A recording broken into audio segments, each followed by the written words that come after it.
she did not survive the gunshot wound, so she is currently deceased. And we're currently working on her identification and the notification of her family as well. It is extremely tragic today, and I just want to keep that female and her family in our prayers. What I do know, I do have at this point, was the fact that it appears that suspect went on the bus, was targeting certain individuals. At this time, that's still part of the investigation. We don't know who they are. But that female was actually one of the innocent bystanders on the bus and got shot. Now we'll open up for questions, and I will probably cover up and just wrap up a few things. How old was the female? The female is in her mid-20s, white female, that's correct. And so the suspect did not know? It does not appear that a suspect knows her. It appears that she is just an innocent bystander riding the bus. Was the target on the bus? Hold up. And earlier, Metro said there was 2 suspects. Is it just one? It is believed to be 2 suspects initially. You can only imagine how chaotic it is, right? A lot of people on the bus, a shooting, and you know what? Based on the initial witness account, there were 2 suspects, but based on our initial review of the videos, it appears only 1 suspect. Now, I do want to be y'all to be mindful. This is just a preliminary investigation. Things can change as the investigation progresses, right? Was there target on the bus? For the other passengers on the bus, they were escorted off safely. Were they transported on another bus, or were they taken to other hospitals at all to be checked over? Based on what we have right now, it's just 1 female sustained a gunshot wound to her head, and she was transported. No additional injuries were reported. You say the suspect was allegedly trying to target other people. Do you know if those people were on the bus? Or? As I mentioned earlier, you know, this is a preliminary investigation. It did appear that the suspect was targeting someone else on the bus. What kind of weapon was used? It was a firearm. That's all we have so far. A long gun? A short gun, handgun. Pistol. And they took off in this apartment complex? They took off in the apartment complex. If you look behind me, you can tell that the collaboration between HPD and MPD, the search is still ongoing and extremely active, because now this turned into a homicide, and Homicide Investigative Division from HPD will take primary on this. They will be the lead agency, right? Now, with that in mind, 2:30 in the afternoon, I know there's a lot of folks out there. I am confident there are a lot of witnesses saw where the suspect went, right?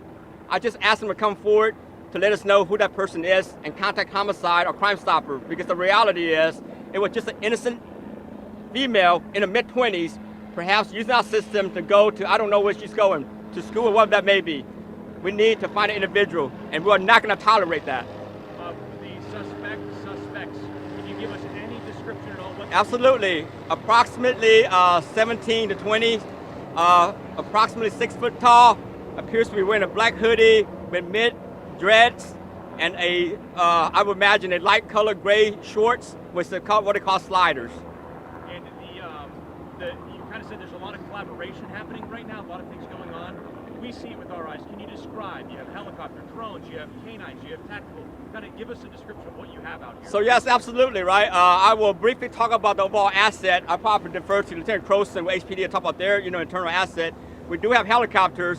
We did deploy quite a few, SUAS, a small drone, and also we have the patrol officer, the tactical units, K9, and along with the new formed patrol tactic unit, support units that Lieutenant Croson might want to briefly talk about.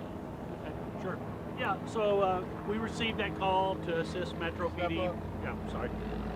We received that call to assist Metro PD, and so right now we've got our K9 units here, our helicopters overhead, we've got our patrol support unit out here working with the K9 to hopefully locate the suspect. Obviously, he is armed and dangerous, so we're taking as many precautions as we can. So I'll yield back to the Chief. Are you confident they're in your perimeter at this point? It's going to be part of an investigation. You know what? Then again, there's a lot of people, a lot of moving parts. But I am extremely confident, as I want to reiterate what I just said. There are a lot of folks that saw what happened. I just need those people to come forward to let us know. Have they been helpful thus far? Thus far, it's still part of active search. You can only imagine. There's a lot of moving parts. Even me, I try to stay out the tactical guys' way so they can do their job, right? But this is the part I do want to reiterate. This is something we're not going to tolerate. I do want everyone to be mindful. This is a big city, you know, perhaps the 4th or the 3rd largest city in the nation, and crime is going to happen. That is correct. One is too many. With that said, you know, Metro, since the last few months or so, been strategically in collaboration with our local law enforcement agency, been adding resources on a bus, on a train, in all those critical areas, what we consider hotspots, to increase our presence. The reality is, something like this today, the city as a whole need to stand together not to tolerate this kind of behavior. If they know who did it, I'm pretty sure someone know who did it. Need to come forward and turn them in. Chief, final question for you. The cameras on the bus, did those help you understand the situation very quickly and identify a suspect quickly?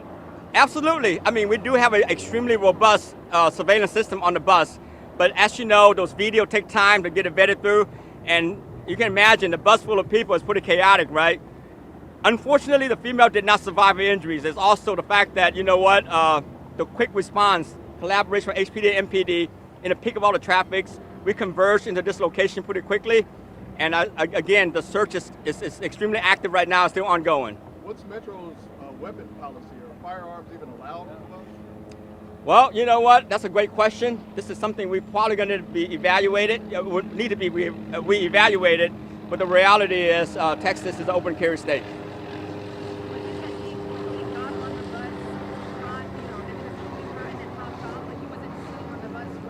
That's what it appears to be. He got on the bus and targeted someone and then discharged his firearm and left immediately. Well, thank you. Thanks, guys. Appreciate it.